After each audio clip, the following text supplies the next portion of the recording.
We do things like songs that are a little, what we call sexy. You can see from the title, it's more of a love album.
All right. Welcome to another week of Manversations 2020. And like I told you guys from last week, we had a special special dope show that we have this week for you guys because we wanted to do Entrepreneur Month for December. And we wanted to get some really dope entrepreneurs that's really out here doing their thing. And at the same time, that establish great customer service with great products, because it goes hand in hand. We didn't want to give you, I could have had a bunch of different entrepreneurs, but the problem is we're having a disconnect when it comes to the consumer and the business owner, because a lot of times you guys are out here supporting janky business owners and entrepreneurs, and it makes the community look bad. And I always say, if we're going to support our entrepreneurs, make sure like we get the best in the business of what they do, because it helps a lot. Because the more and more we have that is positive, the more and more you're more likely to spend your money with our peoples in our community. If you have bad experiences, you're going to get turned off and go the opposite way, and that's not what we want to do. Our mission is to make sure that we're practicing more group economics, because a lot of times what people don't understand is that when we, as our people, create anything, service or products, it's normally better than what you get outside of our community, because a lot of times people don't understand that our entrepreneurs get the quality, right? Our people really get into the quality, while other people from different communities, they'll give you just the bare minimum, because they want more of a profitable margin versus the quality. And a lot of times it hurts us in the long run. I know we're definitely going to get a nail tech up here, because you guys have to understand how a lot of the nail techs you guys complain about when it comes to prices. A lot of our people that do that type of work in our community have quality products, and they make sure they handle your hands and feet with care. And I know this personally because I've went around with a lot of nail techs, and they show me the products they use versus the ones that you guys go to the other communities and use, and how it affects your nail bed and things like that in that nature. A lot of times you guys get rashes, and it leads to health problems in the long run. But to them, you're just another Patreon, you're just another number and another dollar amount. And a lot of times, the people in our community really look out for each other and make sure that we provide the best quality for our people, because we put ourselves in your shoes and say, if I were you, I would want the best quality too. So sometimes we'll look at these entrepreneurs in a negative manner, in a negative fashion, and don't understand that in details, because we don't take the time out to explain that you're getting actually a lot of good quality for your money. All right. So with that being said, I wanted to make sure that I reached out to a super dope entrepreneur, super dope CEO. She does so much things. She wears so much hats. And when I reached out to her, she said, "Yeah, man, let's do it." And I was so excited because I've watched her start her business and watched it grow, and I've seen the feedback from different people, and I was like, "Yo, this is super dope. Let me go and highlight her," because I knew her for a while, but the customer service and the products that she provides is just super great, right? So, with no further ado, I want to introduce you guys to Angie Baker. She is the CEO of Sip and Scent Candle Bar, and she has her products that are phenomenal. One guy, I saw the video today. One gentleman, he had to tag her in the review. She specializes in the beards. I know Bobby Drake, you'll definitely benefit a lot from it. Brother had the pick. He said, I've been trying different picks, and it really get tangled up in my beard. And he said her products was the best that he ever tested. It was a great investment, and he definitely enjoys every product that he bought off her line. So I want to take this time to hand it over to Angie and let her explain her business and why she came up with the products and the name that she had created for herself. So thank you, Angie, for coming in. So welcome to have you. Floor is yours. Hi, everybody. Thank you so much for inviting me on. I really, really appreciate it. But yes, I am the CEO of Sip and Scent Candle Bar. And it was birthed out of labor of love. It started with wax melts, and then I moved over to soaps and then body butters and beard butters. And because I thought about this area that I'm in is really a female dominated industry. And we don't really, it's all about like florals and fruity smells. And it doesn't really give hand to the man. And so here at Sip and Scent, we unapologetically cater to men. That's what we do. So we have an entire line that is dedicated, and it's called Pure Masculinity. And we have soaps, we have wax melts, we have beard butters, we have wooden picks, wooden double-sided combs, and wooden brushes. Because what the gentleman was saying on the review is a lot of times the guys with beards, they are combing their beards with like a plastic comb, which makes the hair brittle, it creates frizz, and which ultimately breaks the hair. But if you use a wooden comb or a wooden pick, it creates positive ions against the skin, which promotes length, retention, and moisture. So it's much more, it's better. It's a whole lot better for the beard. And before I did anything, I researched everything. I took like 9 months to a year when I first, like, it piqued my interest, but I was like, you know what, before I touched anything, I started taking classes, I started doing research, I started investing in the knowledge, just so I can get I'm one of those type people who want to know everything there is to know about what I do before I do it. So I just like to be well educated. And just out of me researching, it just formed this passion.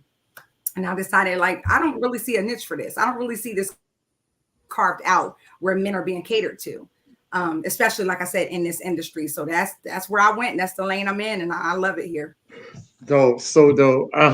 I'm glad you said that you geared it towards men because you felt like it was a lot of dominated in a woman's area. And one of the things that people don't know about you is that, so I'm going to go back and how I met Angie.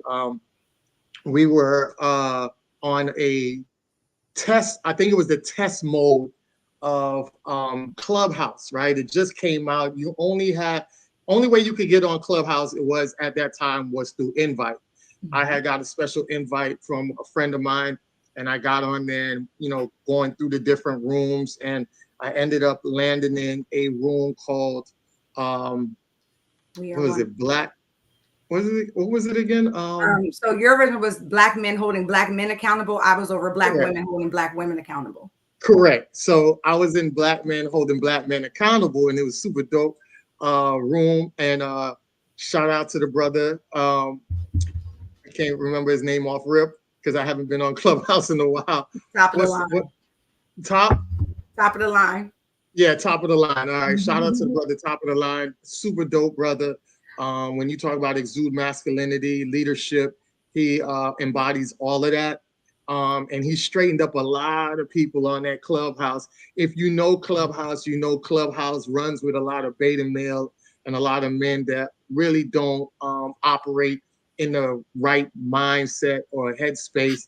And he's been correcting a lot of that behavior. There are some good people on there, but for the most part, a lot of people were ego driven, and it just got into a little catty beta male fights in different rooms. So in that room was a healthy space.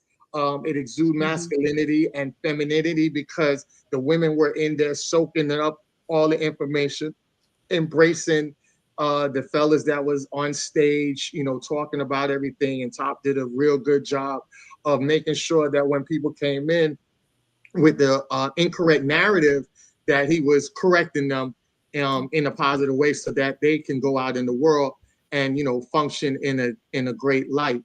And my hats go off to that brother. And in the process of that, that's where I met Angie, and Angie was the head of Black Women Holding Black Women Accountable. And I thought that was super dope, right? Because we know that when it comes to accountability and women, there's a kind of a big rift. There's a huge disconnect in that. And man, when I tell you, Angie pretty much was more in a war zone than Top, because women didn't take the accountability part too serious. So she got a lot of women in check, got them back down to earth and in line and in tune with their divine femininity and away from the feminism type talking points and the masculine energy that a lot of these women were absorbing. So definitely, man, shout outs to Angie for doing that. And that's how we became acquainted. And then you see how that leads into where she felt like it was a need to really go out here and highlight the brothers, even in her products, gearing towards them, to making sure that our brothers out here are getting the care and the delicate needs, and, you know, making them known that they're just as important as well. So I just wanted to highlight that back part of it to let you know how dynamic this woman is and her goals and what she's going forward towards. So I definitely appreciate that. So with your business, what did you feel like was more of a, where do you feel like you needed to do more of? Like, what part of your business you felt needed more elevation, especially when it came to men? What made you feel like it was a sense that a lot of guys was lacking out there? Were you rubbing on, you know, a couple of guys' beards that, you know, friends, and you're like, yo, it's kind of brittle. I need to, you know, invest in that, or try to see if I can help out with that. Where there's a lot of men complaining about certain issues, and then you felt like you could fill that void by helping the brothers out. How did that vision come and geared you into that direction? That's a great question. It actually was easy because I'm one of 11 children, and I have 8 brothers and 2 sisters.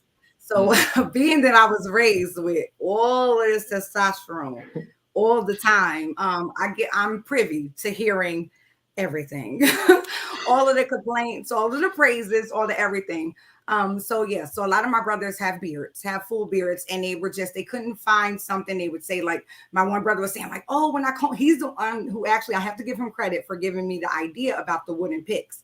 But when he told me to add them, I was just like, well, I'm not adding something I'm not educated on. So that's what I'm saying. Like, that's when I started digging in, doing my homework, doing my research. And I'm like, oh, wait, there's mad like positives to using wooden combs, wooden picks over top of doing the plastic. So he gave me that idea. But I get a lot of stuff is just literally sitting around the dinner table, listening to them. Like, we're very close. We all come together still every Sunday.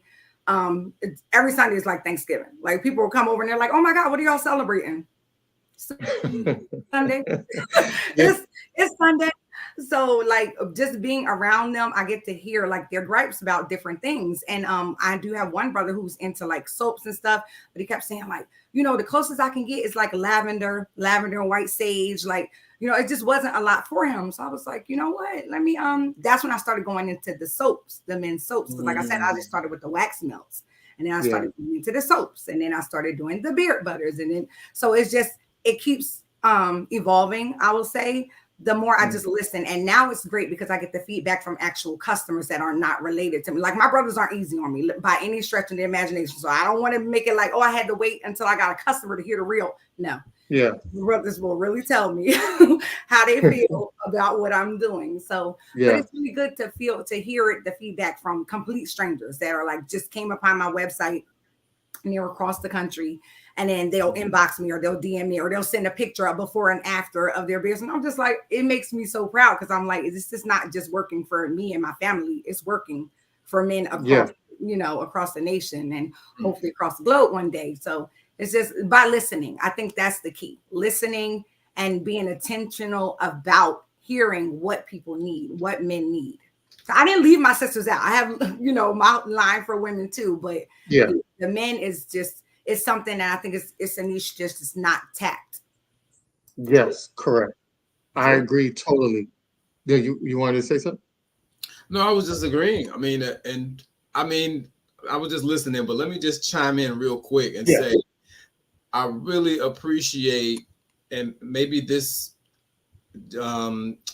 dovetails with what you do and the fact that you do products that kind of cater to men, but your whole demeanor and your whole disposition, just, without even knowing who you are, just looking at your webpage, is extraordinarily pleasant and inviting. And it's just it's like a breath of fresh air, because a lot of times, with what we do, when we deal with sisters, sometimes it's very confrontational. Even when they hear the show the first time, they're like, oh wow, I thought you guys were just going to bash women. And it's like, why would you think that? You know what I mean?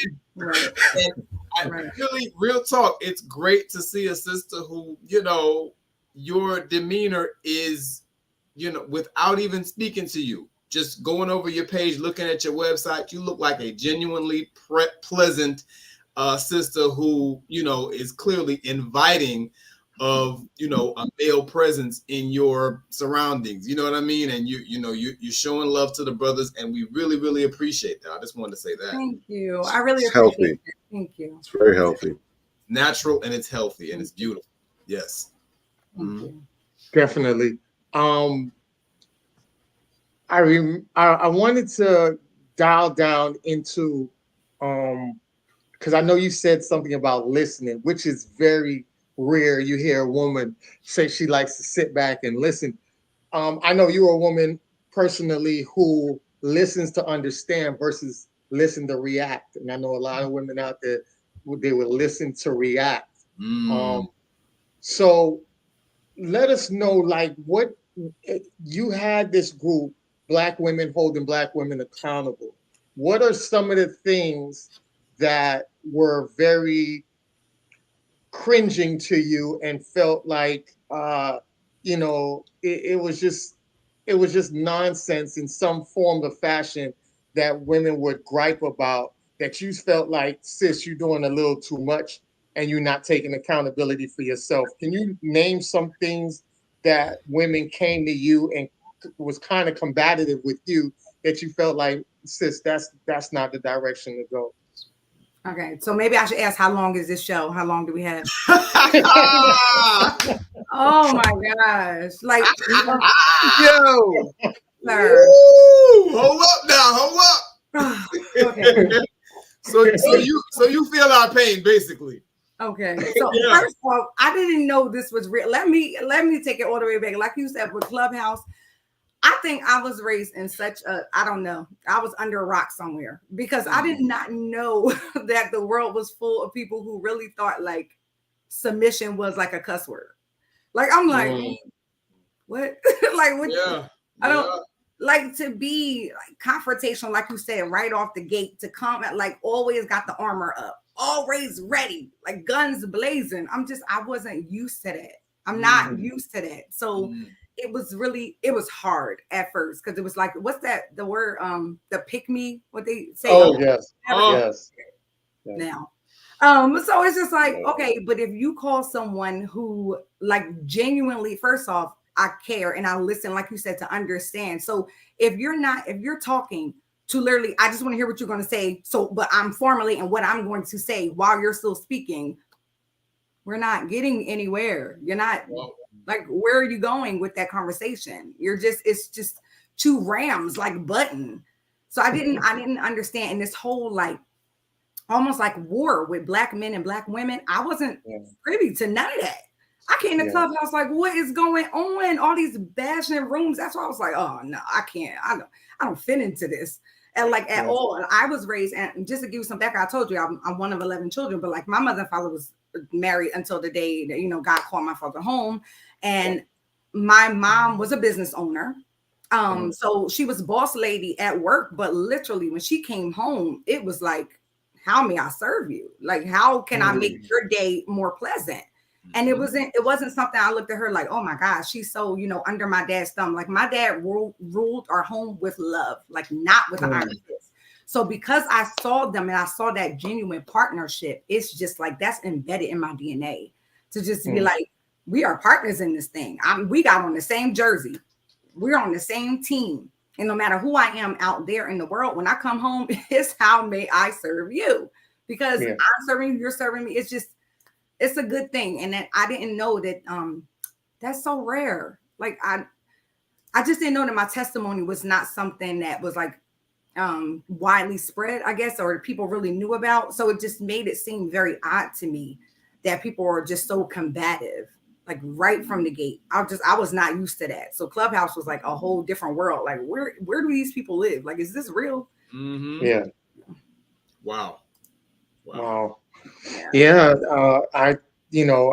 Like I said, I was on Clubhouse, and I really got off Clubhouse because it was so toxic, and you know, it's draining when you're on social media and you're going through these spaces that has that type of energy. Toxicity is very draining.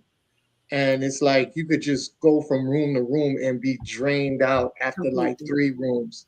And Completely. that's why I said it was Black women holding Black women accountable. I would sit in there, bask in there, and I would learn from Angie and the multiple women that were in there, just exuding divine femininity.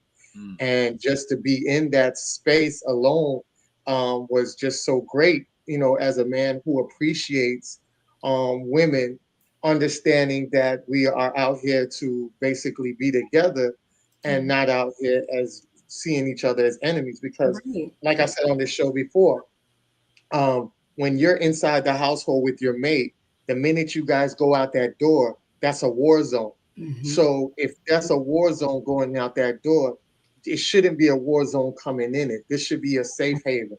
This should be your peace, your tranquility, your moment where you can just relax and be vulnerable without being Mhm. attacked from the outside world. And then if I'm Right. attacked out there and then I come home and be attacked in here, then where do I find peace? And that's where the sanity, you know, goes to another level, because you're combative with your mate. You know, men being not being the peace and having the safe space for their women, and women not having the peace and the safe space for their men under the same roof. And that's where you get a lot of the domestic violence and the domestic suicide occurs because of that toxicity and that negative energy. So just being in that room, just being filled with all type of great gems and information that I can use, because it also gave me a path to be more empathetic to the situation. Like Absolutely. if I see, if I'm dealing with something with my mate, then I can understand it from a woman's perspective. I'm not a woman, but I have multiple women here that are giving me great gems to say, you know what, your woman needs grace in this area, fellas. Make sure you give her grace in that area. And I think that is such a great space for men and women to be in, where we can learn from each other and not try to be on attack with each other. So I Absolutely. loved it. I loved it. You know, so if anybody's out there and you still are on Clubhouse, you definitely want to find those rooms. Black men Mhm. holding black women black men holding black men accountable, and black women holding black women accountable. Mhm. I love those spaces. Um, Now I heard you say something earlier that I really glad you said it, because I want to address it with yourself, because I feel like we a lot of us get the answers and the statements and opinions from the men, but from a woman's perspective, Mhm. you were saying about how your mother was the boss outside. She came home and she was more like, how can I serve my family with love? You Mhm. know, being in that space of knowing that her divine femininity was there to impact and promote everybody in that space.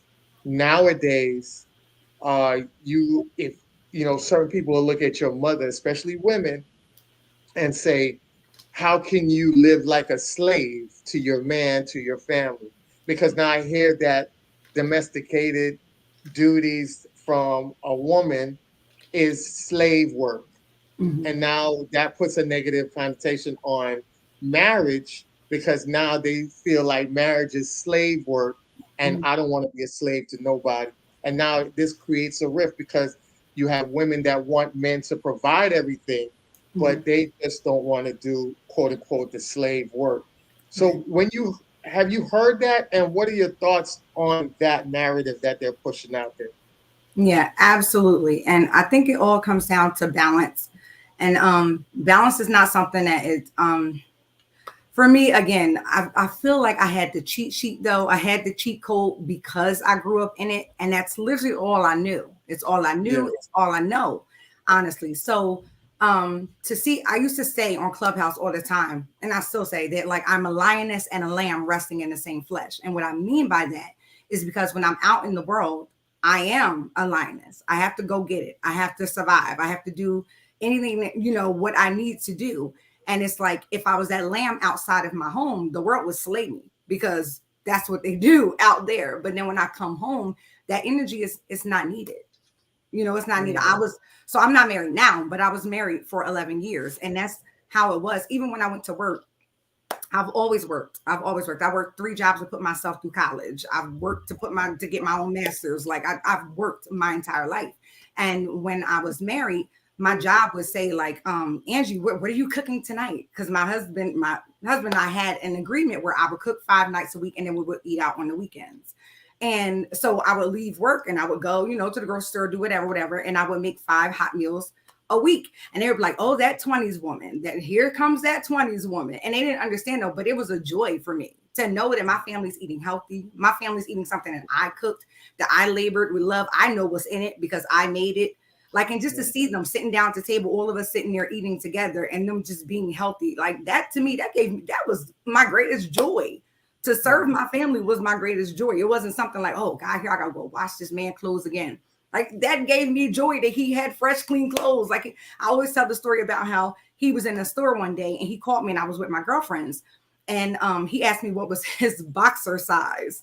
And my friends was like, he don't know what size boxers he wear. And I'm like, no, because I handle that. Like, but he just happened to be in the store and they had like some comic throwback boxers or something that he wanted to get. Like he didn't even know his boxer size because he don't know when the last time he bought boxers. I'm the wife. I do that. Like I handle all of that stuff, but I didn't handle it because like it was a chore. That was a pleasure. That was a labor of love. And it was just like that with my mom. Like to see her come home, like I said, and to cook. She loved that. She loved that. So I didn't see a griping woman. I didn't see someone who felt like, oh, you know, I'm slaving. And I didn't see my dad talking to her like, get in that kitchen and make, you know, it wasn't like that. It was like many times, honestly, Mondays was the days that her shop was closed. My dad would cook because it was like, now you're home. So I'm going to cook for you. And he would cook every Monday. So it was just, that's what I mean about that partnership. But yeah, I hear it all the time, especially like I left Clubhouse just like you, Anthony. I left Clubhouse like a minute ago because it just, oh God, I was like, I cannot, like, I need therapy after this. Like, yeah. Oh, it was just too much. I'm like, listen, I'm about to be like, just dust the salt off. Like, you get it. And those who don't, you just don't. You'll get it one way or another one day, but it won't come from me. And I could not. I totally agree. Trust me, man, you definitely have to detox coming off of there and create a lot of self-care activities after dealing with Clubhouse. And some people be on there for 24 hours of the nonsense, and I don't understand how they do it. And there's the crazy part is a lot of celebrities getting caught up in that stuff too. And it's affecting them as well. So I was just like, nah, this not the space on the platform for me. But like I said, the 2 spaces that I do go in when I do go is Black men holding Black men accountable and Black women holding Black women accountable, which was just great spaces with great energy and gems day in, day out. I did want to show, okay, so when you and your husband, at that time when you guys linked together, you were cooking for him before he married you, right? Yeah, I was. You were doing everything that you pretty much were doing after you got married, you were doing prior to getting married, right? Yes. One of the biggest things that I hear all the time is I hear another narrative from women that say, I'm not doing house duties or I'm not doing wifey duties as a girlfriend. And I have a problem with that. And I'm going to tell you the problem I have with that, but I want you to watch this video first, and I'm going to tell you the problem after. What we married for? What we married for? I'm not your mama. I'm your wife. I just pulled a 13-hour shift. I just knew I was gonna come home and have some food on the goddamn stove. And they be playing, man. like 2 or 3 months, man. What is it? You don't pay no goddamn bill. I pay the car notes, the house notes, family trips. I'm paying for. That's what you're supposed to do. Man, you know what? I don't protect you, right? So he's coming home, he's doing everything he's supposed to do, and then she's not doing what she needs to do.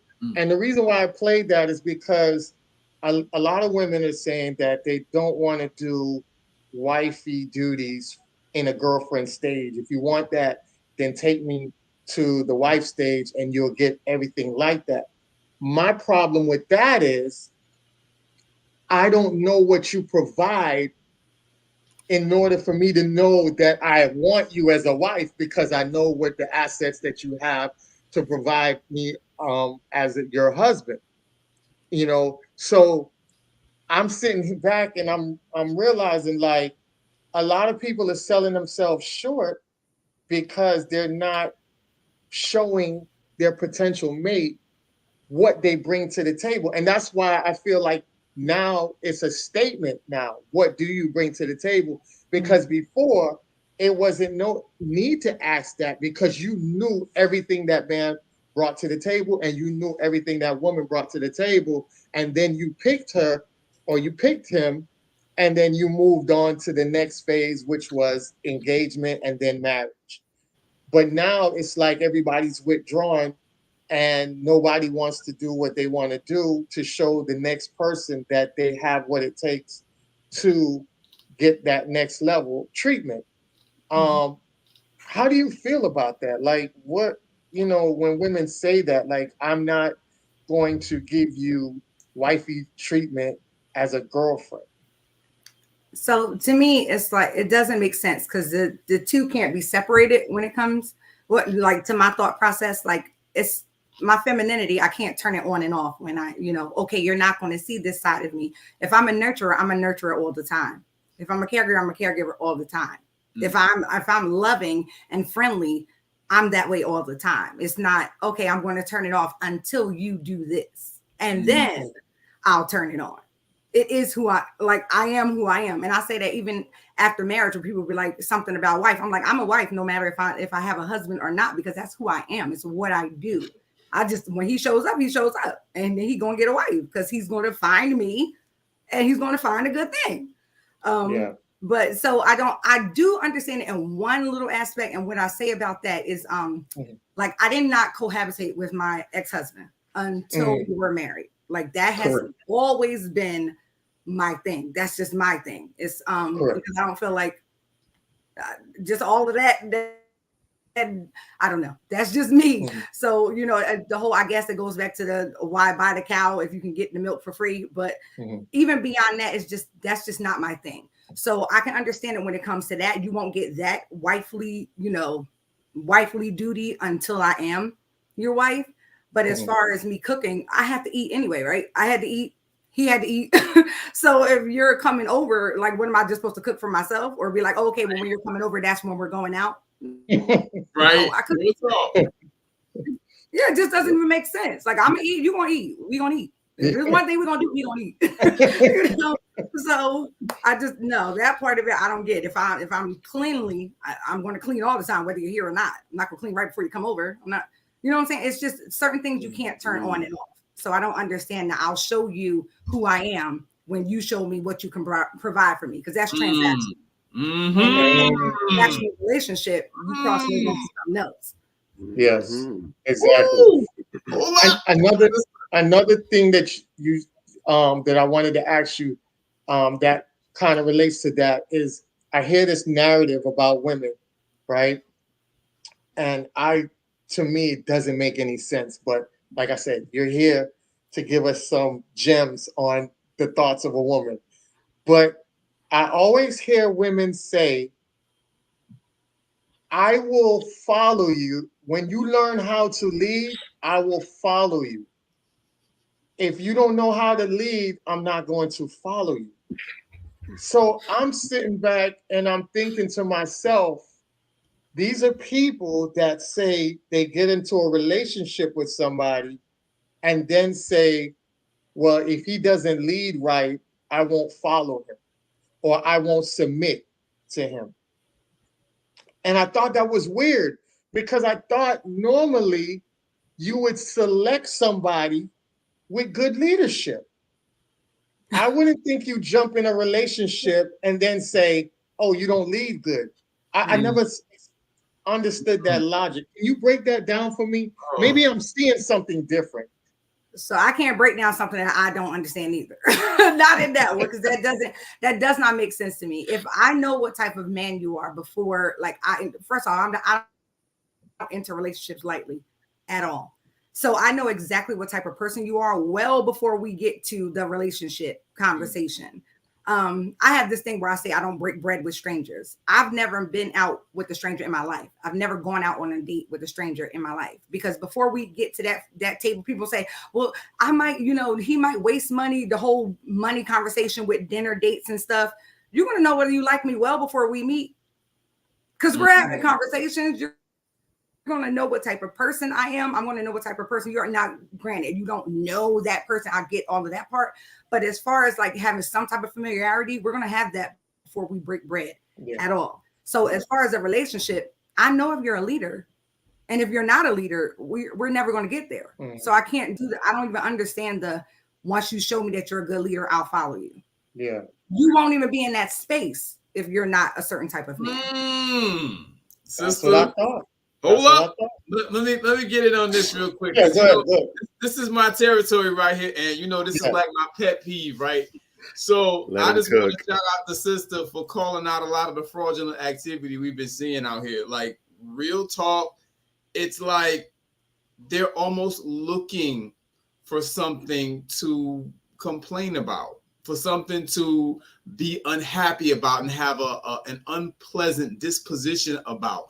And there's a sister that we know, who's a pretty sharp sister normally, you know what I mean? And she was posting one day talking about this type of stuff, and I chimed in and she got upset with me, and I'm like, sister, I just had to say something, because she was putting up the post, well, if you want her, there's a viral post that's going around, because that's what happens. One of these, females will pick up this post and repost it, and a bunch of other ones will keep doing it without really thinking about the content of what's in that post and what they're saying. Okay. You know what I mean? And normally it's a very positive sister. She put up this post about, well, if you want her to submit, then take her out of struggle situations or something like that. And it's like, dude, men, I think, just overall are tired. I mean, dog tired of this conditional femininity nonsense. And that's exactly what it is. And I'm glad that you called it out for what it is, because it's nonsense. You are who you are, and you're going to be that in the situation that you're in. You feel me? And when more people, like, I love the fact that you use the word transactional. Somebody in the chat said they love the fact that you use that word, and that's kind of breaking down the state of modern relationships. They're transactional. Nobody's being real, and that's got to play out at some point, and it's going to be in a very negative way. So I respect you, and I love what you're saying, the energy that you're coming to the table with, and the fact that you're calling things for what they are. If the situation is such that doesn't even make sense, like you said, you're going to choose somebody that's going to be able to lead and that you can trust, right? You're not going to get into the situation and then, you figure it out. That's when I'm going to cooperate. That doesn't make any sense to anybody thinking. So shout out to you. I did have one question though. Yes. About the bar, right?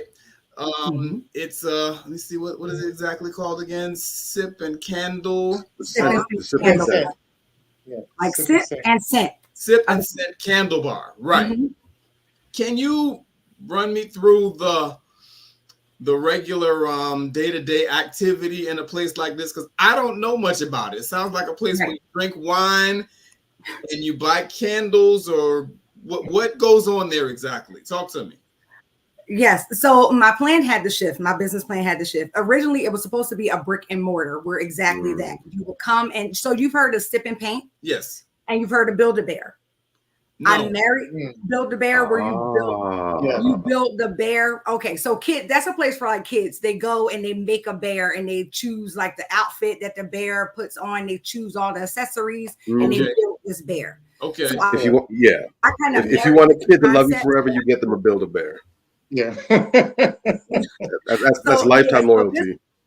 Right. This was like a concept that married the two. So it's Okay. like instead of sip and paint, it's sip and scent. So it's a scent of a candle, a scent of a wax melt, and you're sipping.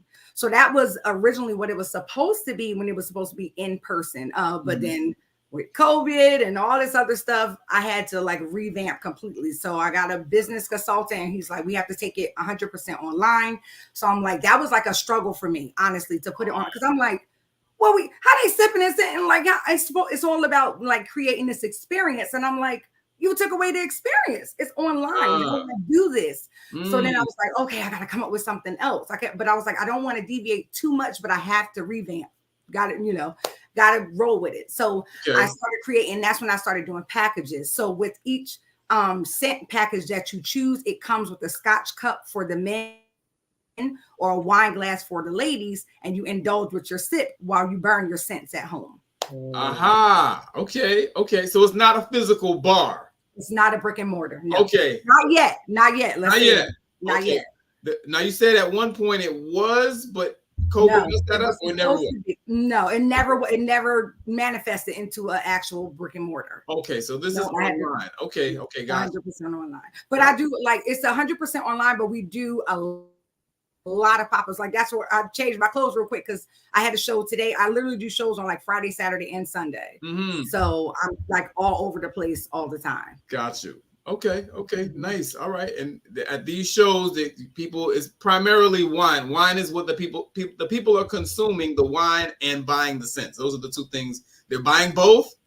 So we do apple cider or white grape juice. Okay. I want to keep it safe because I don't know, I don't know what people are driving or what their capacity is. So no, I don't serve any alcoholic beverages at any of them. Okay. White grape juice, or it's going to be some sparkling apple cider. Gotcha. And where's it located? That's what I'm saying. It's at pop-up shops like everywhere. It's on my website and not on the website. I'm sorry, on my social media channels. I always post where I am. Okay, gotcha. No doubt. I got you. Yeah. I was hoping you were in South Florida. I'm trying to see like where you was. No, oh, Jersey. Sorry, New Jersey. Okay. It's up in Jersey. Jersey. Yeah. All right. Jersey. Say it right. Jersey.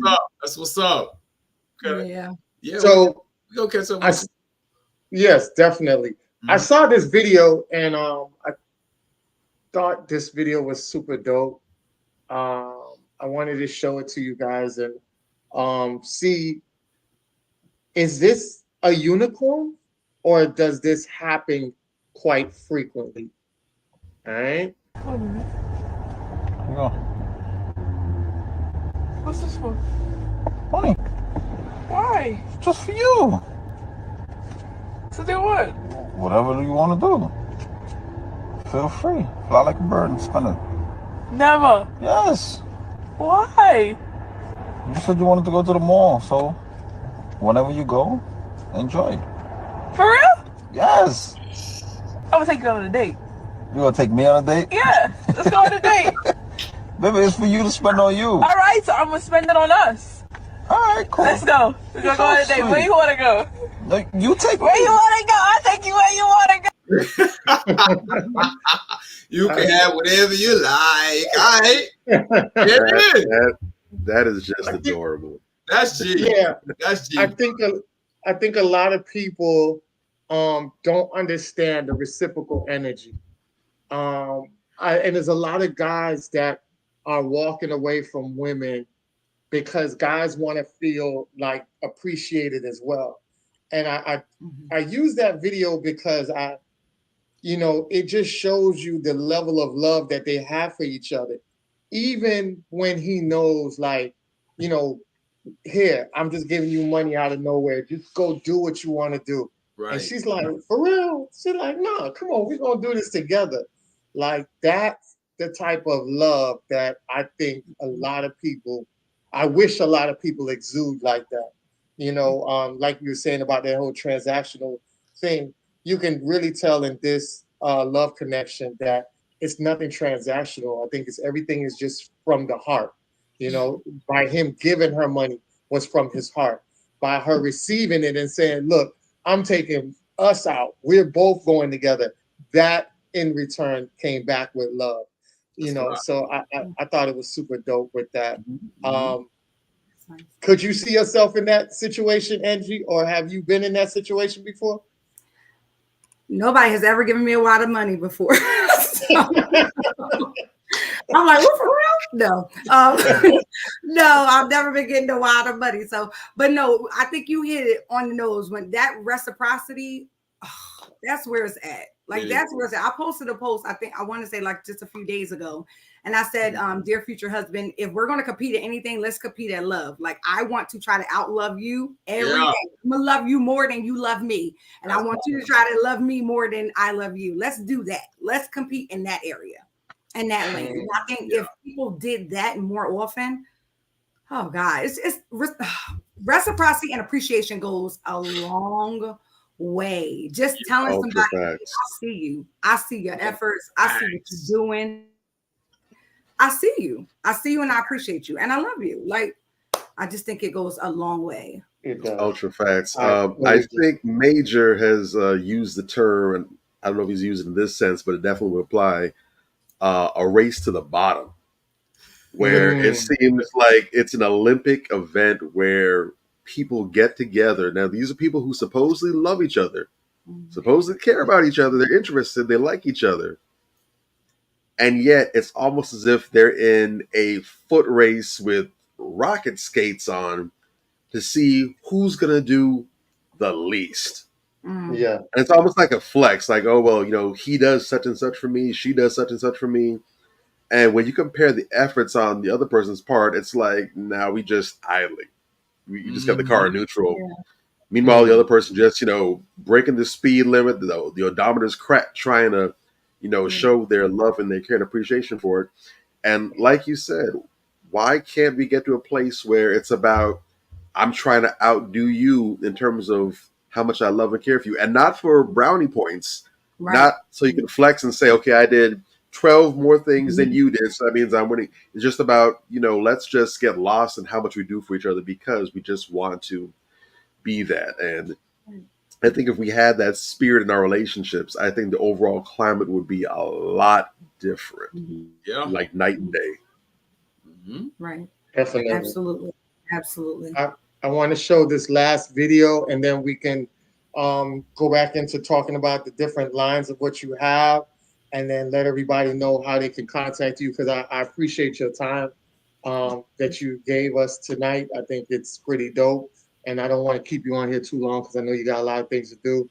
So I definitely want to show this video, and then we get into your line again, and then we can let people know how to contact you for the holiday season, because I think it's super good for, you know why I think it's super dope what you do is the fact that I'm tired of women giving men socks and ties. It's so funny you say that, because I promise you, like I use a tagline, peculiar gifts for peculiar people. That's one of my taglines that I use. And I always say, like, when it's around holidays, they'll say, let's do better than flowers this year. No doubt. And my point, at the venue I was at today, I was telling them, like, I do out of the box gift ideas because people, I just think it's dope. Like, even if I wasn't in this and somebody brought me like a whole wax melt kit with some different smell goods and a body butter and a two-tone loofah and a wine glass, I'm like, oh, you thinking. Like, I just felt like we just needed something different. We need something different. And I've always been the type to want to do different. Want to be different. I don't want to be like everybody else. I don't. So I didn't want to produce something that's like you can go in Bath and Body Works. No, you sure can't. You sure can't. Thank you. It cannot be sex. It cannot be sex, draws, and socks all the time. For the love of God, can we get some diversity? Right. Yeah, definitely. I agree. So I wanted to show this video because, like I said, in the group that I was on, Clubhouse, black men holding black women black men holding black men accountable. And then, like I said, Angie was running the group, Black women holding Black women accountable. And I felt like it was it was such a hard thing for her to combat, because I feel like, we've talked about how men overall, for the most part, they take accountability. When you call a man out, whether you're a woman or a man calling another man out, more than likely they take accountability and hold themselves accountable and try to do better. Throughout life, we always had that, and especially with the Me Too movement and things like that, it kind of forced a lot of guys to be accountable for their actions. When it comes to women, there's always this riff about accountability.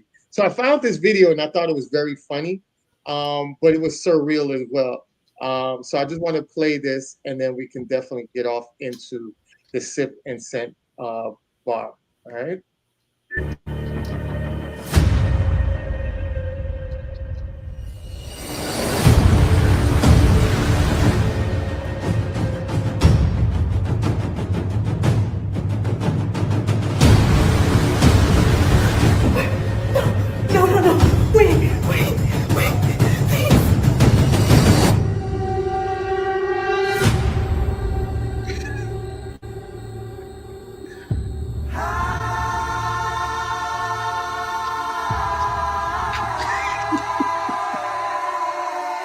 Woo!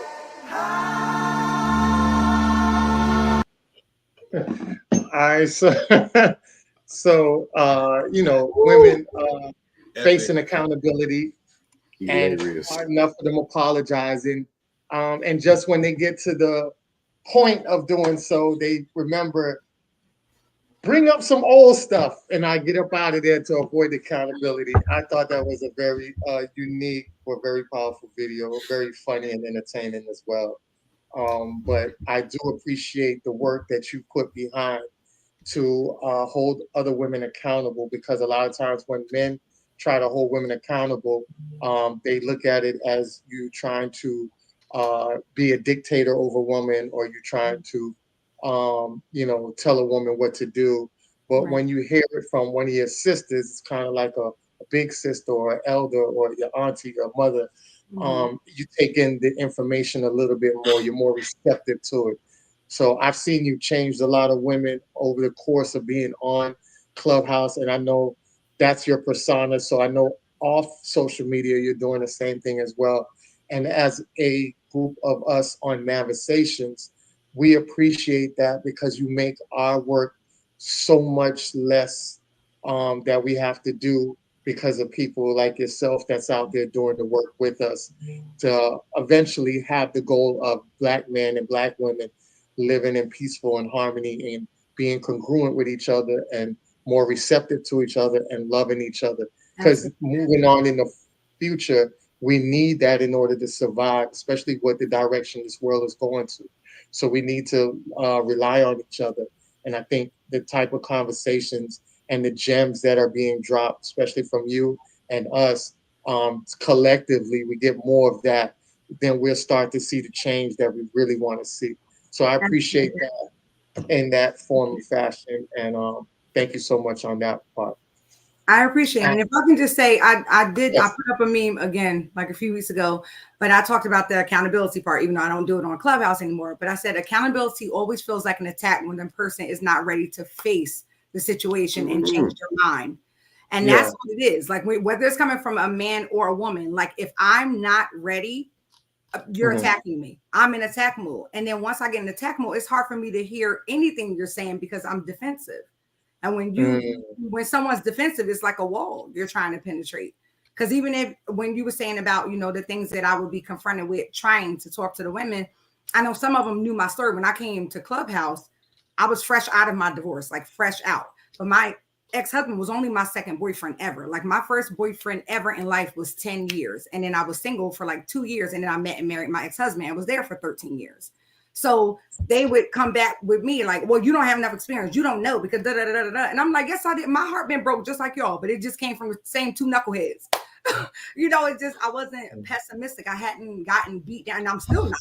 God, like I'm not experienced to the point of I'm so beat down that I'm looking at everybody the same. You're all the same. You all do the same things.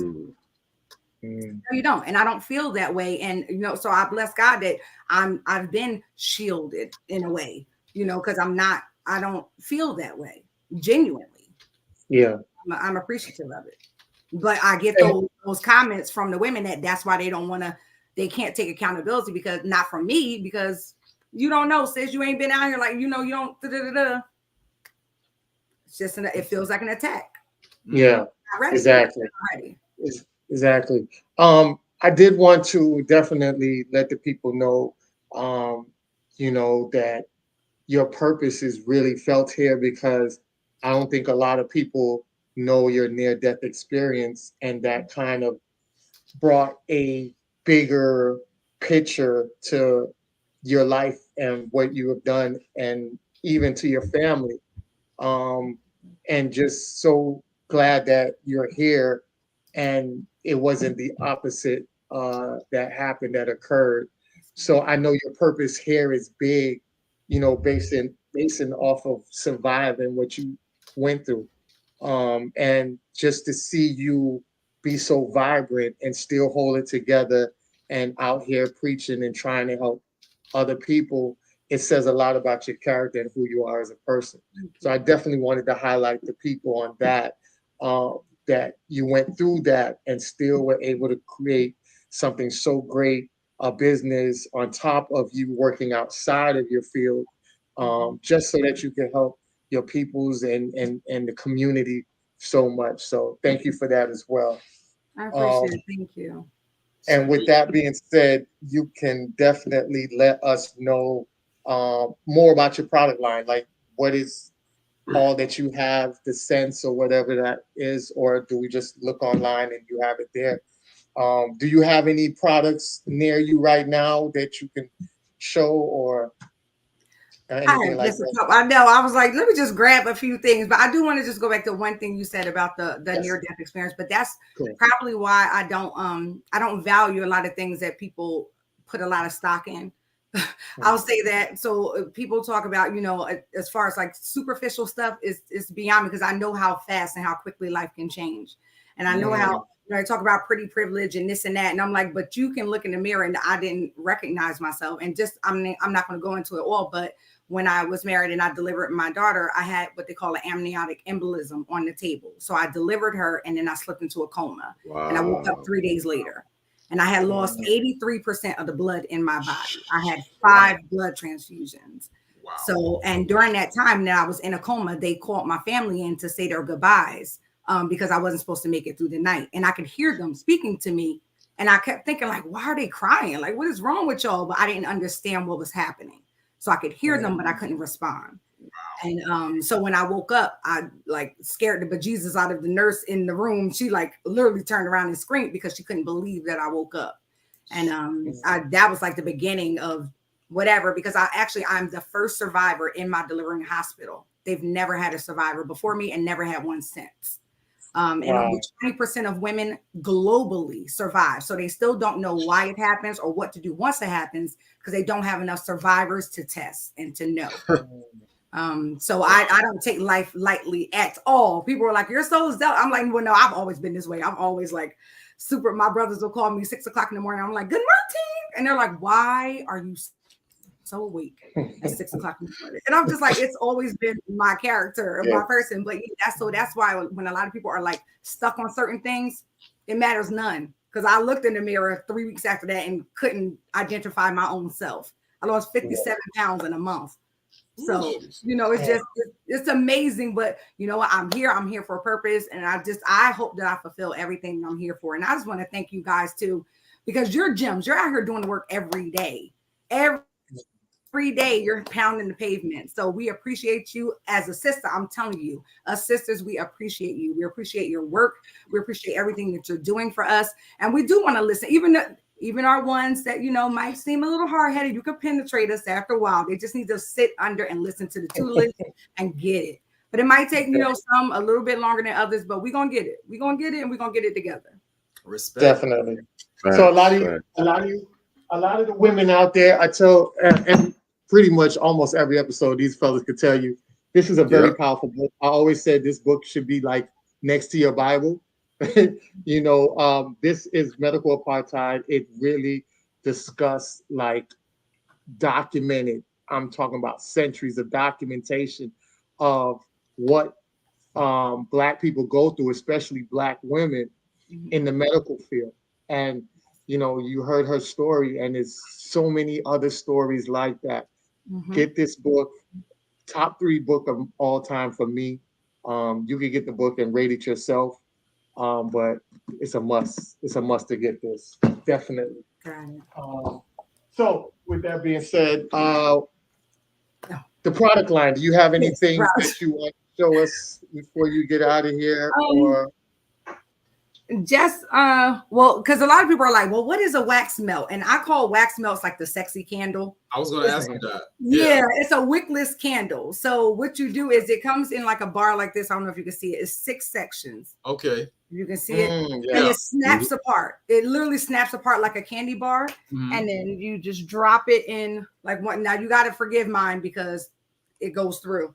But you drop it into something just like this. This is a wax melter. And it melts down and the fragrance goes all over your home. So I use 100% California soy.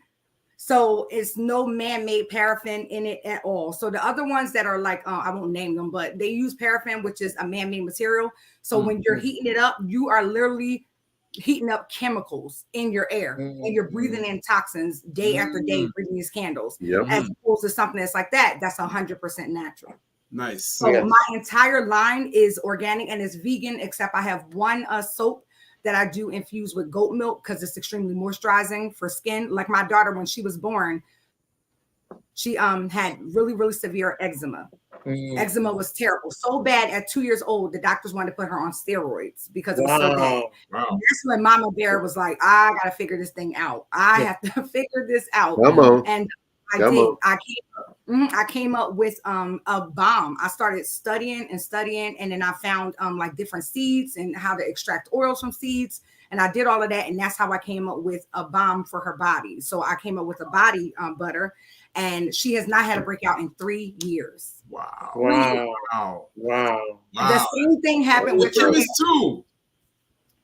You're a chemist too, on top of everything else. Listen, I need to like know about things. Like that's my thing. I have to like study and know. So even with, she woke up one day and she literally had a bald spot in her hair, and I was like freaking out because women hair, like we're hairballs around my family. We ain't got nothing else. It's hair and hips everywhere.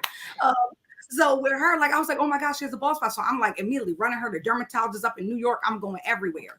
And they wanted to give her injections in her scalp. And I'm like, we can't do that. So I, again, got up at that. So I started studying. And then I noticed like when I was studying, a lot of the seeds and stuff that I had in my body butter was also the same seeds that they was using for like cell regeneration, rejuvenation, to promote blood flow. They was in the body butter already. So I like just ordered like a couple more different type of seeds. I extracted the oils from that and I created the hair balm and I started putting it in her hair. Within days, like I was rubbing it in her hair and I could feel the little bristles like coming back in. Wow.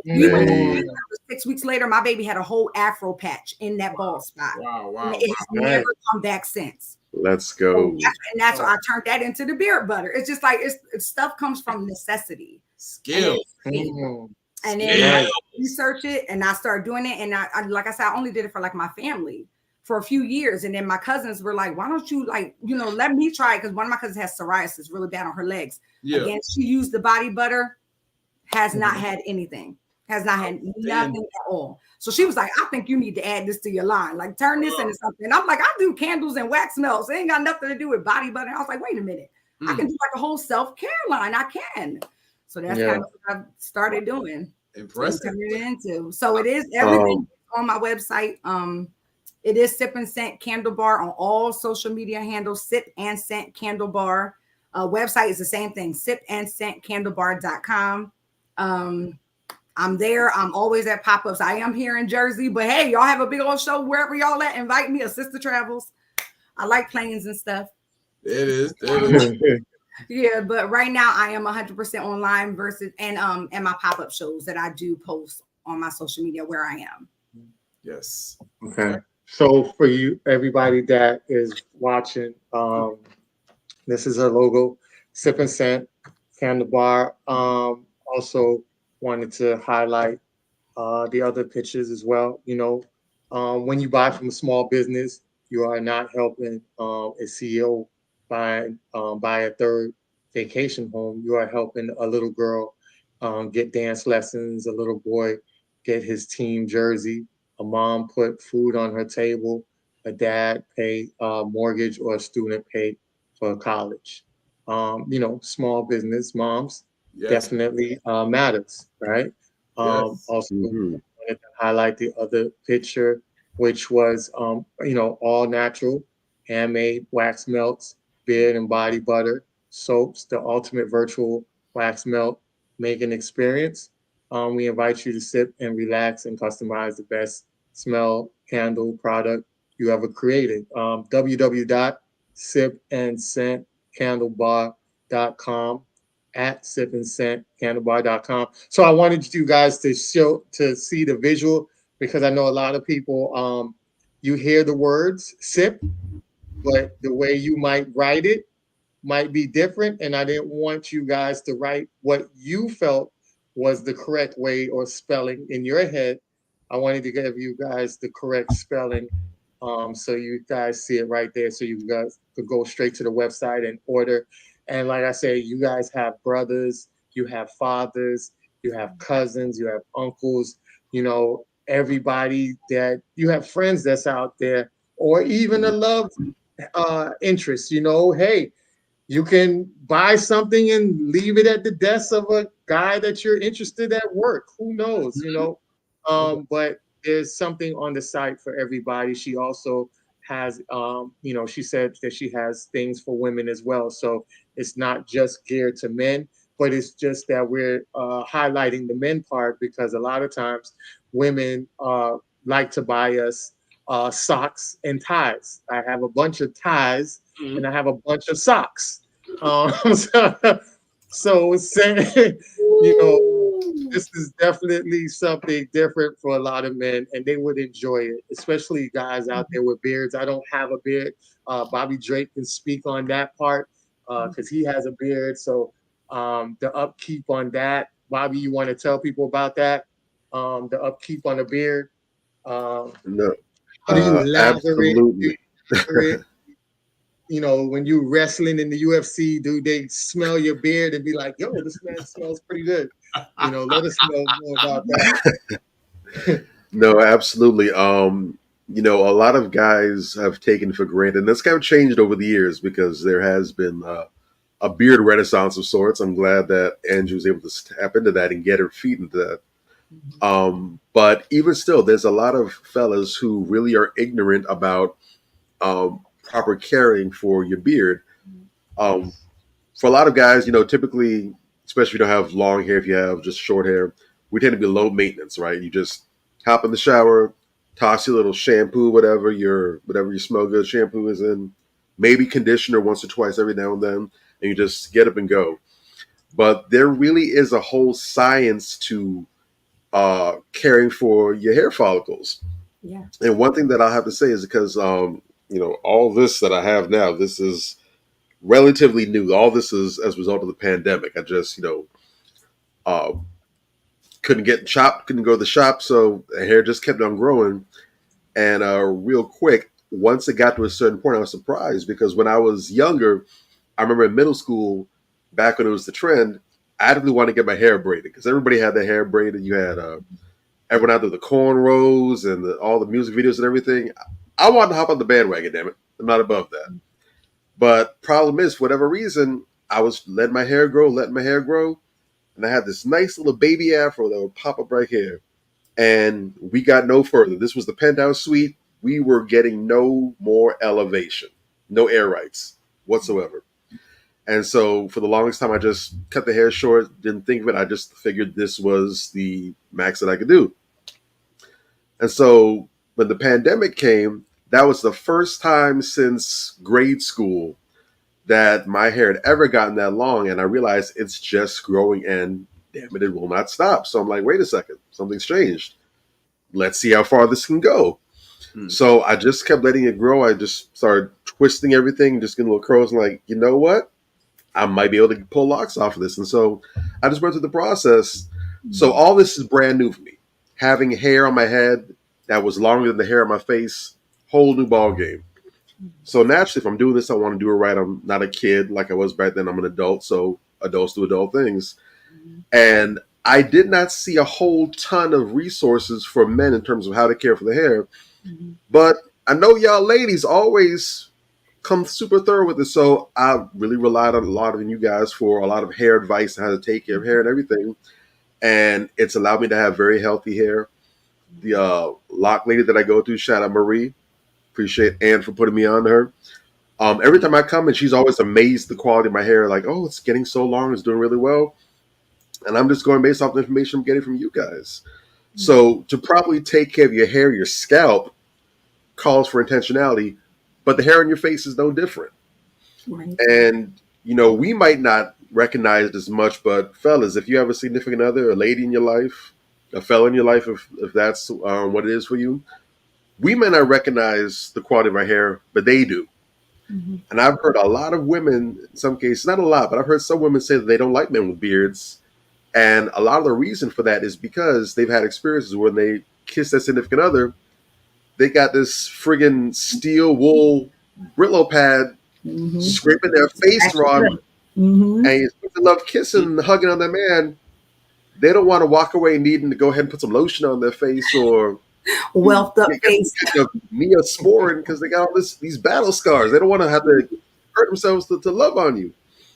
So it's important that things like beard oil, beard balms, using the proper soaps and beard washes, because again, the hair on your face is one thing, but I mean, your skin on your face is one thing, but the skin under your beard and the beard hair requires its own special treatment and everything. So you can't use everything on here. You might be able to use Irish Spring on your face if you want. It's going to dry out your beard. So you have to use the right things to keep yourself maintained so you don't just have good quality hair follicles, but the skin underneath is healthy. You don't have any ingrown hairs. You don't have super oiliness under there, but you don't also have dry skin causing beard dandruff, which is a thing that you can have. So you want to make sure that it doesn't just give quality skin and quality hair, but it looks good, smells good, and is manageable. So it's super necessary to have those products on hand, and I'm glad to see that you do. And shout out, I'm advertising, but I'm also being selfish.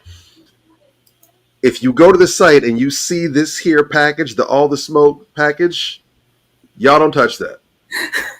She has 3 other ones. She has a classic package, a handsome package, and I can't remember the other one. And she has a master package where it's all bundled in one. The other 3 are fair game. You don't touch this one, because I got one sitting in my cart right now, and if when I hit checkout, I don't see it, it's going to be a misunderstanding. That's on me. All the smoke. I want all the smoke. So make sure y'all go ahead. We're not too far away from Christmas now. Christmas coming up. Kwanzaa's coming up. Hanukkah, whatever it is you celebrate. New Year's coming. Still some late birthdays. Go ahead. Get you some of this. All right. Go ahead. Support the sister. Doing good work out here. We need to support our small businesses. We need to support our people out here. You know, it's hard. We should be the go-to. So go ahead, put some money behind that. And again, you're not buying Angie a 3rd vacation house. She's good with 2. You know, you're not paying for another Range Rover. She's good with the Lexus truck out front. She don't need all that. But go ahead, show some support, and let's make sure that we can go ahead and put the money in the pockets of people that aren't quite as high on the corporate ladder. I appreciate you so much. That's what's up. And Second, I'm gonna appreciate that. I'm gonna appreciate that beer kit in a minute. Thank you. And I'm telling you, even down to the packaging, like I put details are my thing. Excellent customer service is my thing. Like I want to enthusiastically satisfy each customer every transaction, because I love what I do. I love it. Even when you was talking about the beard, that's why my beard oil, my beard butter, it comes packaged away. It is a nice sleek tin, so it's very masculine looking. It comes in mahogany, teak wood, baby powder, or unscented. So for the man that's saying like, I don't want to put any because I don't want it to clash with, first off, it pairs very well with cologne. I've been told that. I don't wear cologne myself, but I've been told that it pairs very well with cologne. But there's some men who don't want it right up under their nose. And I get that. So I do have unscented, again, from my brothers. I don't want to scent up under my face all day. Okay, I'll start doing unscented for them. But my formula, it maximizes moisture, just like you was talking about, but without clogging the pores. And that's what promotes retention. Yes, So that's good. very important. See, it's another benefit of shopping small, y'all, because again, you want to go and you buy something from Gillette or you want to go and buy something from one of these big companies. They may have a little number saying, questions, comments, concerns, whatever. They ain't checking for you. They got a million different emails, messages sitting up there. But when you have your small business owners, you can go ahead and make suggestions. Yes. And they're right there. That's the ear to the street. And they look forward to that kind of feedback. So again, when you buy these products, when you buy these products, go ahead, submit an email. I really appreciate this. I like this. Drop comments on the social media page. Let other people see visuals because, word of mouth, even though that we're in this technological age, word of mouth is still the most powerful form of advertisement there is. When people see other people doing, saying, thinking, they're going to follow behind that. So let them know, but also give the system direction on where to go to. You might be the next breakthrough idea that she has, or the next big product she has. So go ahead, do that. Bobby, I appreciate that so much. Because if I could say really quick, literally last weekend, I did a comedy show. Well, I didn't do it. I was vending at a comedy show. And I had a lady buy the body butter. She came up. She said, oh, my God, I bought your body butter at another show you did. And I just ran out today. She's like, I need it. So she ended up buying my large. So she got that one. And then she emailed me the next day and said, oh, my goodness. When I read the ingredients, she said, you have coconut oil in here. I'm allergic to coconut oil. So at first I was thinking like, you just said you just ran out of my other one today, right? So I was like, so I looked because I knew that I'm like, wait a minute, I changed my formula, but that was like last year. So I was like, maybe she's been using it since last year. So when I looked, sure enough, she had my original formula. So instead of putting coconut oil and avocado, it was jojoba and argan oil. So that the reason I brought that up is because I was so grateful for her email because I told her, I said, because of you, I'm going to make another batch specifically for you, coconut free, avocado free, because she's allergic to both of those. I said, but I'm also going to store those as well for people who liked my original one. They can still enjoy it even though they have an allergy. So now I offer it without the coconut, literally as of this week. Wow. I wouldn't there be able you to go. do feedback. Nice. So feedback is so important because small business, we listen to you. We listen. Well, I listen to you. I listen to There we go. you. Angie Baker, look at the name. Angie Baker listens to you. We ain't worried about everybody else right now. Yes. There it is. Yes. So shout out to you for that customer service. That's amazing customer service. That's really listening to the customer and catering to the customer. That's dope. Yes. Thank you so much. I appreciate y'all so much. And that's why I said, when we started the show, a lot of people don't understand that I'm a person who analyze the people that I co-sign or I bring up. There's a lot of, this is why I was telling people, there's a lot of business owners and CEOs that look like us that provide way better quality product than the competitors, especially those outside of our community. She's giving you, like, she's going above and beyond to give the vegan and the stuff like that. You go to what do you call it, Whole Foods, and they have another one called Sprouts, and these are they're uppity supermarkets in well areas, right? And we always say, they got the good stuff in their area. We don't have that. This is why I say the entrepreneurs and the CEOs are coming along and they're providing that right at your fingertips for you guys to get quality stuff that doesn't harm your body. And, it's going to be great for you in the long run and very beneficial. And that's why I co-sign people who are doing great work for our people and also are very self-conscious about what they're promoting or feeding our community, because we always want to make sure that our people are getting the best, because we feel like a lot of times we don't give our people the best, you know. So just going out there and having people to make sure that, yes, I know, even though you might not be on the level of somebody else, I'm still going to give you something that's best for you and in your price range. Right. And that is such a huge thing that I think we overlook as a community when it comes to our entrepreneurs. So I definitely wanted to highlight that part. Angie, like I say, I took up a lot of your time. I appreciate you for extending this. Our platform appreciates you. Our everybody's loving the conversation. They're loving the gems, and they only got to hear you for an hour and some change. I'm pretty sure they'd be around you for 24 hours and can write a book listening to you and hearing the things that you drop. So everybody, you guys, the holidays are coming up. Take advantage. And remember, when you're buying from Sip and Scent, just know you're giving somebody quality. So that's a quality gift. It ain't no cheap shit. It's a quality gift. You know what I'm saying? Yep. So by you just gifting it, it already shows love through the packaging. Like she says that she spends time making sure that just by opening or seeing the packaging, you already fall in love with it. So why not get a gift that keeps on giving? So definitely check out the site. Angie, we definitely gonna have you back again. If you can schedule us in for the month of February, Black History Month, we definitely want to highlight you back around that time. And hopefully we get updates from our listeners and viewers where we can add y'all on and you could tell us, hey, you know, Angie, I want to let you know that during the holiday I got your stuff and it was great. So we would love to hear the feedback and you know, things like that. So thank you so much for being on here, and I'll let you you know, give your final thoughts before you exit off stage with us. I just want to say thank you again for the invite. Gentlemen, you are jewels yourself. Y'all are so dope, wonderful kings, and I really, really appreciate you. And Anthony, you just hit on some great things. And I have another saying that I always say, that you should never put anything on your body that you can't put in your body, because it's going in anyway.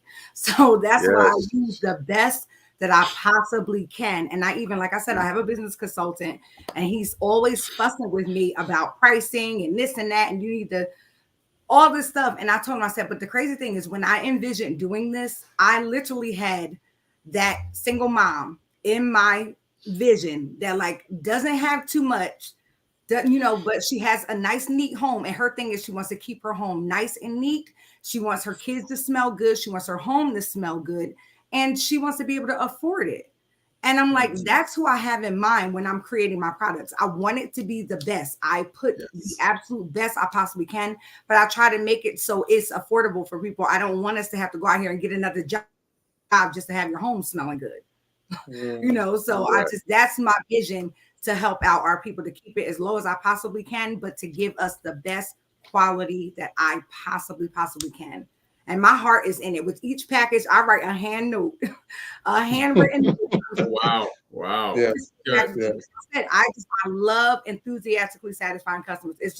It's what keeps going. Because I can go in a place and something could be even less, but that customer service is not, it's everything to me. I will walk right out. You will not get my money if I just feel like you value me. Right. And that's what it is. Everybody that's supporting me, you don't have to support me. You can go right to your local mall and get whatever you want, but you chose to support me, and I'm honored. I'm honored for that. So I want to show that gratitude. So I thank you guys so much, and I thank everybody for listening, everybody that tuned in. I'm so appreciative. Really, thank you from the bottom of my heart. Blessings. Thank you. Appreciate you. All right. Thank you so much. All right. So we'll definitely link and stay in contact. And anything you need from us, just let us know, you know, inbox, and we definitely can set something up. All right. Thank you. Thank you again, guys. All right. Take care. Bye-bye. Take care. All right. So, lit. Outstanding. No, very lit, sister. Very lit. Outstanding. Yes, definitely. Super dope, sister. And like I said, I've known her for a little minute now. Super, super dope. The mindset is just phenomenal. Um, but a lot of people don't understand that, when we have these entrepreneurs and what they do, we got to make sure that we are definitely support. You know what? Let me not use the word support. I really don't like to use the word support. It has to be a lifestyle, because this is something that you're going to get anyways. If you're not getting it from her, you're going to get it from the supermarket or anywhere else that provides something similar to what you need. When you talk about deodorant, right? How many people use deodorant? A lot of people use deodorant, right? So All the why not non-funky people. get root work, right? And that's another thing. Tyreek has root work, which Yeah. is pretty much the same thing, where it's like it doesn't have the aluminum in it, right? Because the aluminum is what brings the cancer when you sit back and you put it under the arms, right? So having something natural that goes into your body, just like she said, you wouldn't want to put something in your body. You shouldn't put it on your body as well. So, when you have people and entrepreneurs that's making great products and they're doing it in a healthy fashion, I automatically are going to switch over to that all day.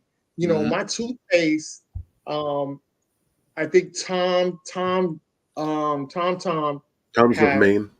yeah, right. So I know Tom is one. I think there's another one I can't remember.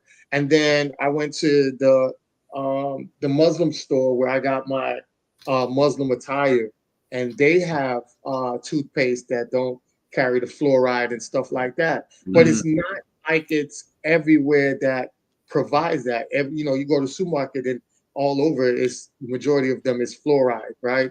So Yeah. it's like to find those ones without it, that's super dope. So if somebody Black comes in my community and they're entrepreneur and they create a toothpaste that don't have fluoride, guess what? That's what I want, because I'm gonna look for the Toms. I'm gonna go out of my way to go to the Muslim store to go get it, because it's not everywhere like that. So I definitely say, to remove the support word and make it a lifestyle. So it's a lifestyle to, patronize people that are making products and providing services that are super beneficial for you, especially on a health level. So definitely, this is why we want to highlight these people so they can, get on board and say, you know what, I ain't got to worry about that. I can just go on Sip and Scent. I can go on the website and I can definitely download and get my whole subscription over there. Just like the lady who said she ran out. You know what I'm saying? She was looking. She didn't sit back and say, oh, I went to the grocery store to go get it. She was like, oh my gosh, I ran out today. Please, can I have some? Right. So that's where the group economics come in, where Dr. Claude Anderson, such a great leader, has always talked about the powers of group economics. When we look at the most regurgitated point we talk about is how the black dollar doesn't circulate in our community, because we lack group economics, and we also lack the competing resources, right? So just the other day, just to shine light on something two dope brothers have always been doing great stuff down here in Florida. They just opened up a meat market, right? They have a meat market that they opened up on 119th and 8th. Shout out to E-Class and shout out to Freezy from Miami Gardens. They opened up a meat market, and when I tell you, these are cage-free eggs, cage-free animals. It's like going in the Jewish store. You remember, there's a lot of people that shop at the Jewish meat market. Yeah. because That they kosher. get a healthy version of the meat, right? So Mhm. now you have a black person that looked like you who decided, hey, I'm gonna bring that to you in our area. Mhm. Why not? Why not go there? Why not make that a routine? Mhm. That's not support, that's a lifestyle. My lifestyle is to go out here and get food for my household. So guess what my lifestyle is gonna do? I'm gonna bring my lifestyle down to 119 whenever I need that and go pick it up because it's beneficial not only to circulating the dollar in the community and strengthen it, but it also is a health benefit for me because now I'm not taking uh, meat that is pumped with all type of steroids in order for it to be plumped to feed my family. This is all natural, vegan, cage-free, GMO, non-GMO uh, items. You see what I'm saying? Why not? You feel me? So Mhm. that's why I just wanted to highlight that part as well and the importance of what we do here. Um, it's not going to be a long night for us. I was going to wrap it up for you guys tonight. I didn't want to make it a long night, just to highlight Black businesses. And definitely next week we have our brother Bowties. I'm definitely going to try to get Bowties on with us next week Mhm. and wrap up that week of for the entrepreneur week. Definitely wrap it up next week because I know we're heading into the holidays. But I wanted to ask you guys on the 24th or the 31st, one of those days we're gonna be off. Which one would it be? Which one We now? Which weekend? the 24th. 24th or the 31st. So it's So pretty Christmas much the Eve. weekend of Christmas or New Year's Eve. Yeah, Christmas Eve or New Christmas Year's Eve. Eve. Hmm. Yeah. You say Christmas Eve, Bobby? Um,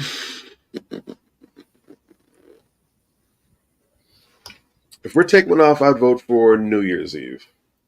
Yeah, okay, that Yeah, makes sense I'd because like I yeah, personally like people is that more it'd like be consistent through the whole month, and then the yeah, last Sunday off, as opposed to three, nothing, and then one. It feels a little odd. Just That's yeah, that's okay, fair.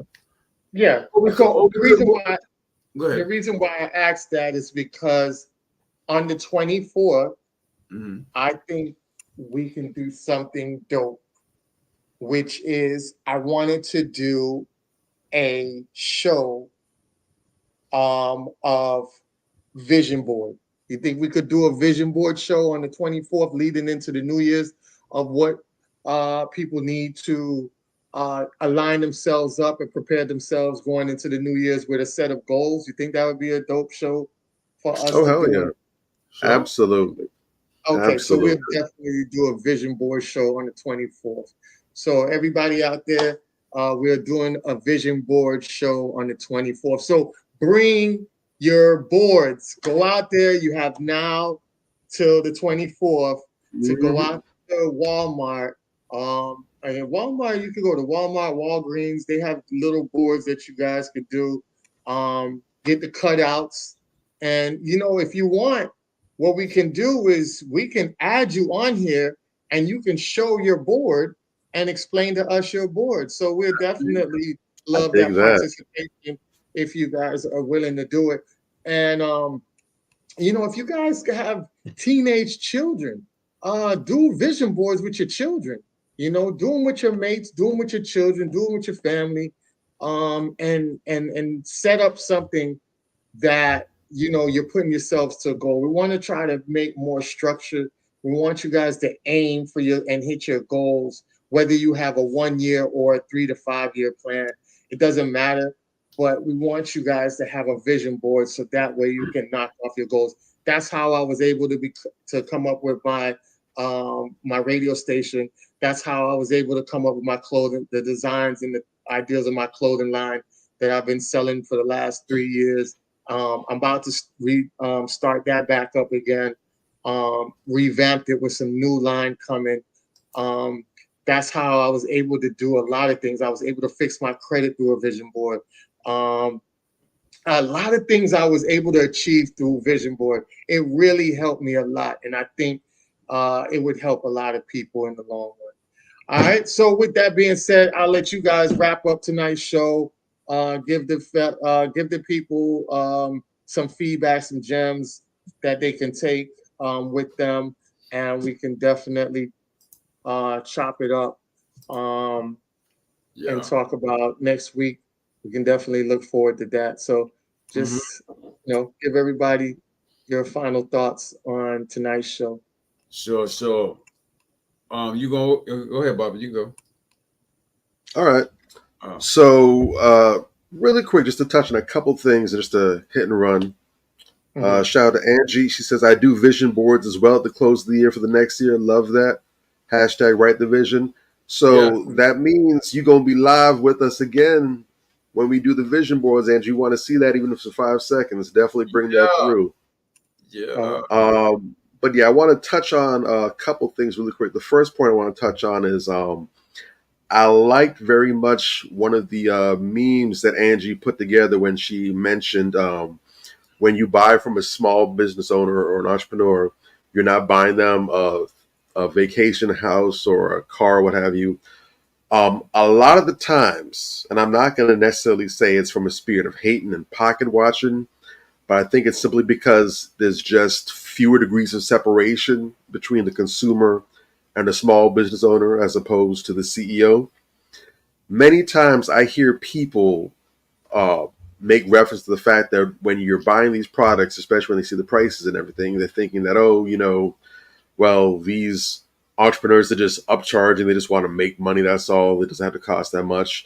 Typically because they're used to seeing the cost of similar products in the major stores. They go to Walmart and they see this here, and this may be like $5, $10, while this other person's charging 30 or 40. And they don't understand that there's a lot that goes on into getting the price that low.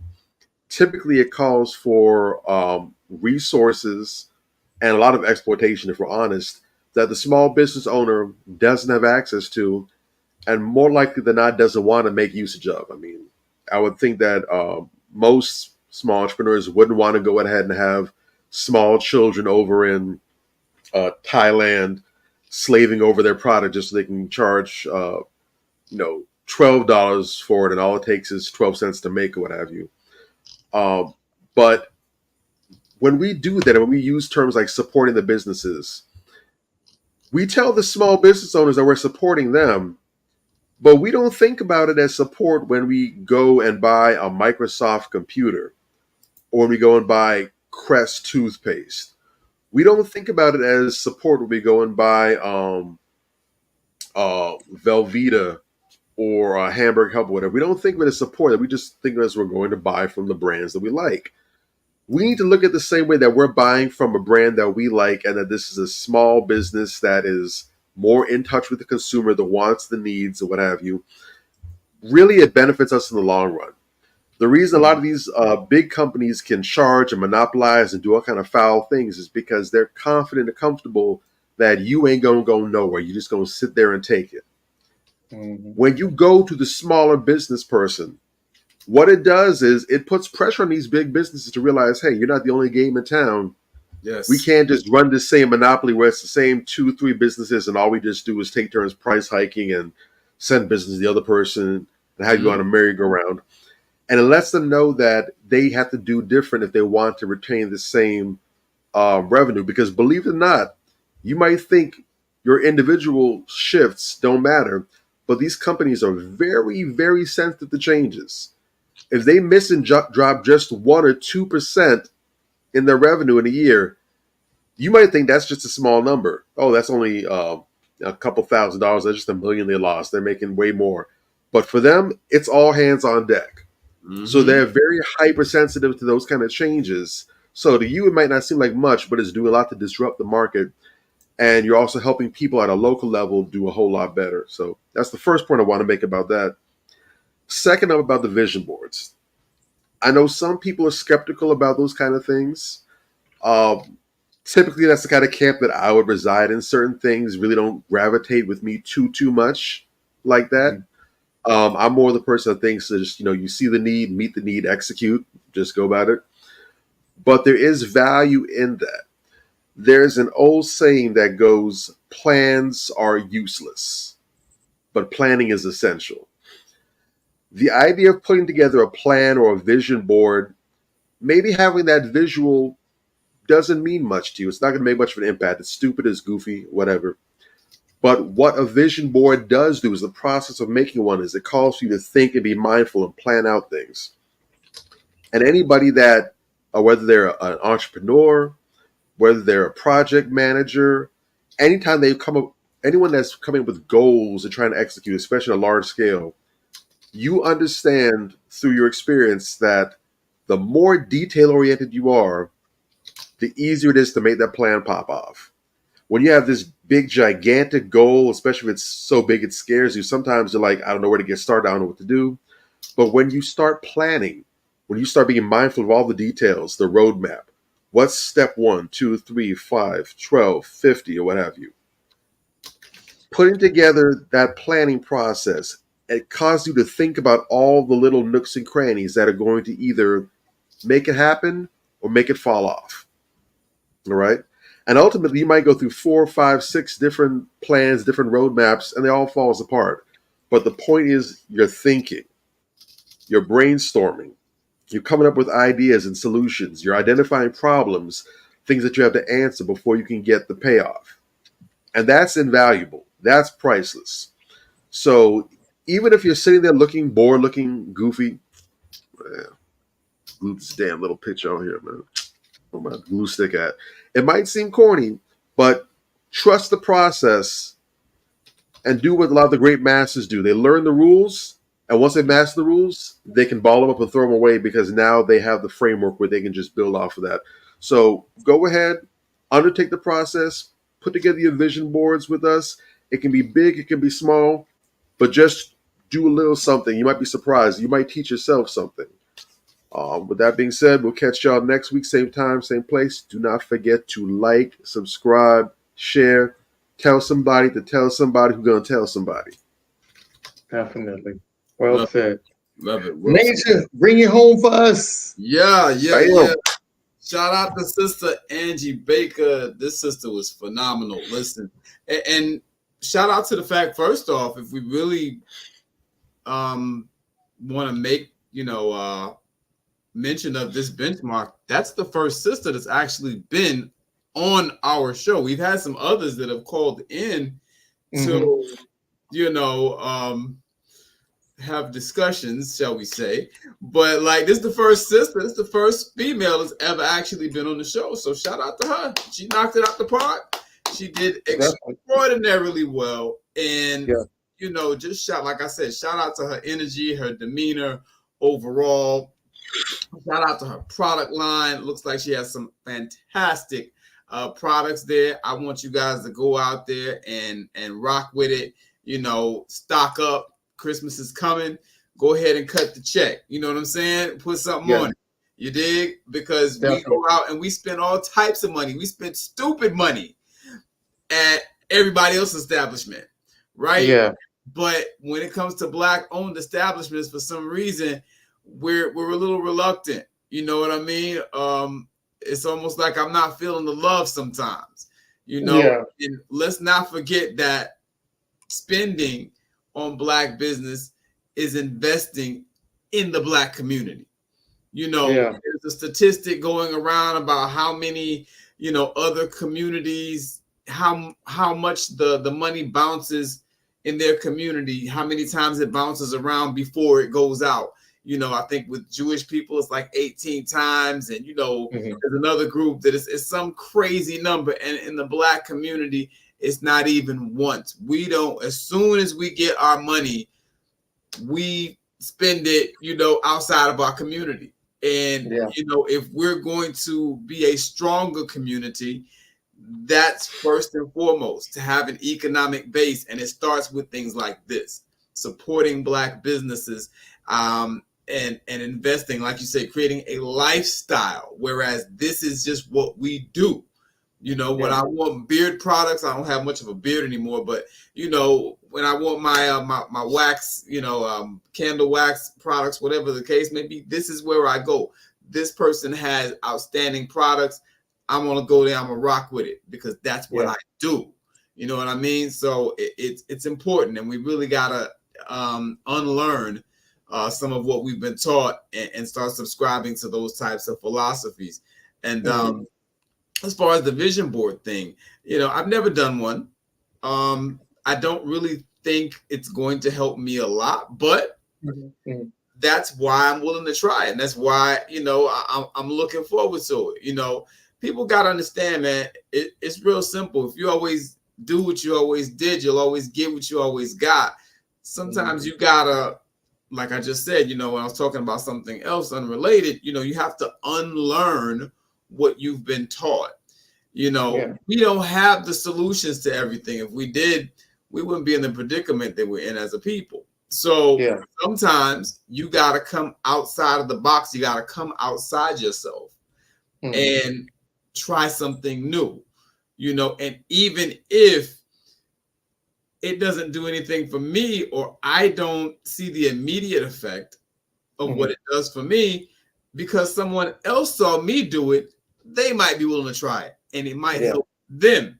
We really have to come outside of ourselves and think big picture and think way more often. So I'm definitely excited about that. I mean, at work, you know, I've been in project manager roles, right? And a vision board is kind of like a project, you know, and they have a whole board of project managers in most major companies. If a Fortune 500 company can, you know, use a vision board of sorts by, you know, making use of project managers, why wouldn't that be something that could work out for me? You know, it just makes sense, you know. Sister was really, really powerful today, though, and we need more sisters like that. As one of our brothers said in the comments, Rick Roots Media said that we need more sisters like that. I hope she becomes a friend of the show and follows and, you know, chimes in and, you know, just speaks regularly. We want and need more sisters that watch the show regularly. I hope you're subscribed and that just come in and give their perspective because it's needed.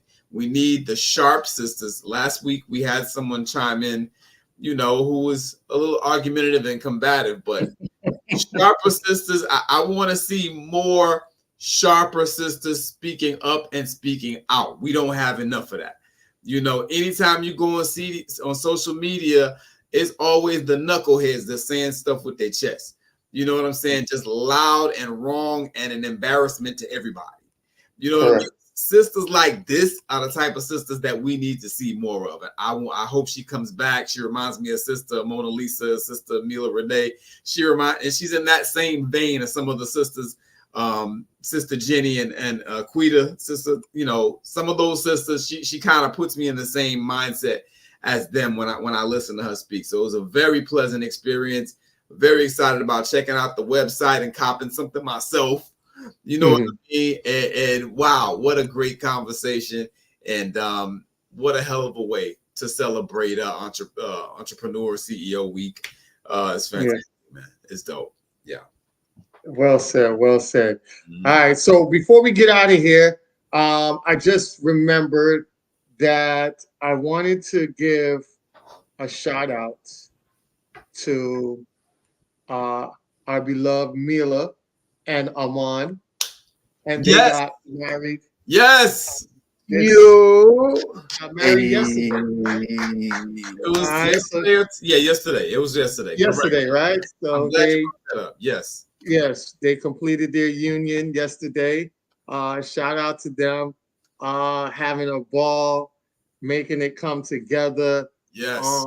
And just seeing that, you know, just not too long ago, Mila was out here just preaching to the women about how, you know, we need to get right.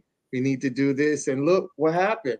She flourished herself from activating her divine femininity and found her warrior, her king, who didn't play with her, He was like, yo, I went on one knee and proposed to her. And he been saying, this is my wife, this is my wife. And now finally, on paper, this is his wife now. So congratulations to both of them on their new fond reunion, their new union. Yes. On paper. But definitely a phenomenal couple that exudes each other and the reciprocal energy we talk about, right? So we have brother Armand, he was a couple of videos, he's washing her hair, tending to her hair. And she's doing things, the reciprocal energy for him on video. So, reciprocal energy gets you where you need to get to because it lets the person know that I appreciate you just as much as you appreciate me. No doubt. Shout out to them. We love you and hope you guys have a phenomenal honeymoon and you enjoy yourselves on this new embarked journey. Yes. All right. Yes. All right. So thank you everybody for tuning in. Glad that we brought this show to you guys. And remember, it's a lifestyle.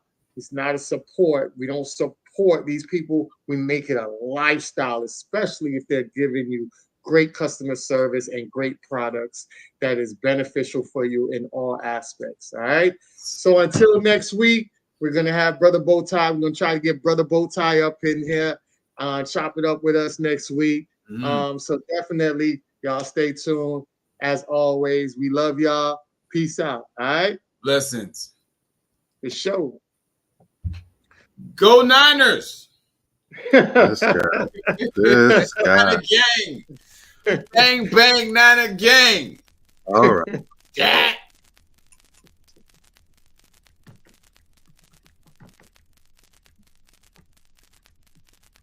On the album, we do things like songs that are a little, what we call sexy.